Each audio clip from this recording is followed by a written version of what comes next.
What happens when a nursing home's most difficult resident never really leaves? But before we get into it, please subscribe so you don't ghost us like the lady in this story. Maplewood Care Center, Lancaster, Pennsylvania. A place where time moved slower than the shuffling feet of its elderly residents. The building was old, its floors creaking like the bones of those who lived there. I accepted a temporary position as night supervisor, a shift I rarely did. Most nights were quiet, but not this one.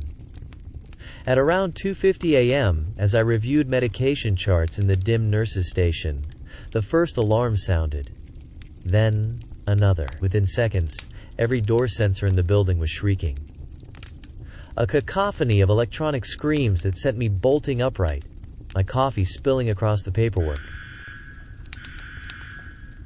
I ran to the control panel, fingers jabbing at the reset button. System status. Normal. My blood ran cold. Nothing. The alarms kept shrieking. "Check the doors!" I yelled at my team. We fanned out through the shadowed hallways, me and 3 terrified CNAs flinging open doors, expecting to find confused patients wandering. Instead, every resident was asleep. None of them had moved. Yet the alarms wouldn't stop. Brenda found us there, frozen in the hallway. At 62, with 30 years at Maplewood, she moved with the calm certainty of someone who'd seen everything. "Who bloody locked all the windows?" she barked, brushing past us to fling open room 17's door. The bed was neatly made, the curtains fluttering at an open window. Except, "That window doesn't open," I stammered. "Safety locks." "Colleen doesn't care about safety locks," Brenda snapped. I frowned. "What?" "Colleen wants her fresh air." A cold prickle ran down my neck. "Brenda, this isn't funny." She crossed her arms. "You think I'm joking?" She marched to the common area and threw open the largest window with such force the glass rattled. Silence. The alarms cut off instantly. A gust of cold air rushed in, lifting the curtains like invisible hands passing through. Then, nothing, just the quiet hum of the building at night. Brenda nodded, satisfied. "There, she's happy now." "What just happened?" Brenda shrugged. "Colleen always needed her air. Even now. You're saying her ghost set off the alarms because she wanted the window open?" "She was a pain in the ass when she was alive," Brenda said bluntly. "Why would death change that?" "I heard about Colleen O'Sullivan, Maplewood's oldest resident before she passed. A stubborn, sharp-tongued woman who'd lived to 108. The staff still told stories about her. How she'd scream if she didn't get her way. And how she needed her daily air, no matter the weather.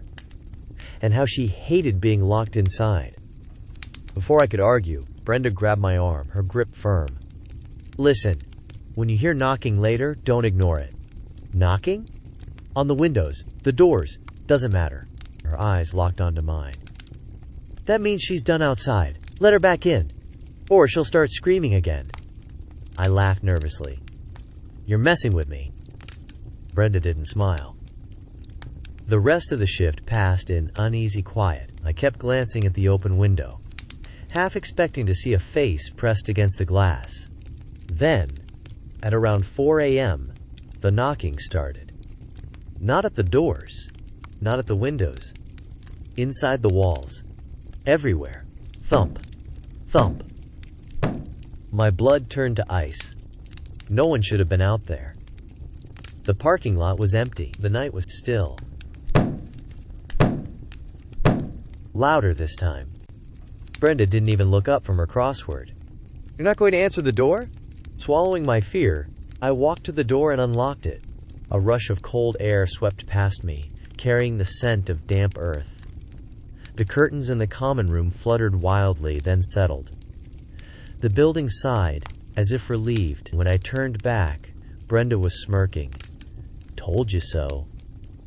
For the remaining 2 months of my temporary assignment, I followed Brenda's instructions to the letter. At around 2 a.m., crack the common room window. Ignore the shadow that sometimes lingered near room 17. She's not the type of spirits that wants to make friends. At around 4 a.m., unlock the front door. Never, ever acknowledge the cold spot that moved through the building afterward. Because Colleen always wanted her fresh air. And you should never keep Colleen waiting.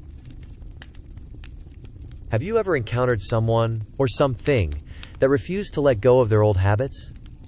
Would you have opened the window for Colleen? Or quit right then and there? Don't forget to hit like and subscribe. Don't leave me waiting too.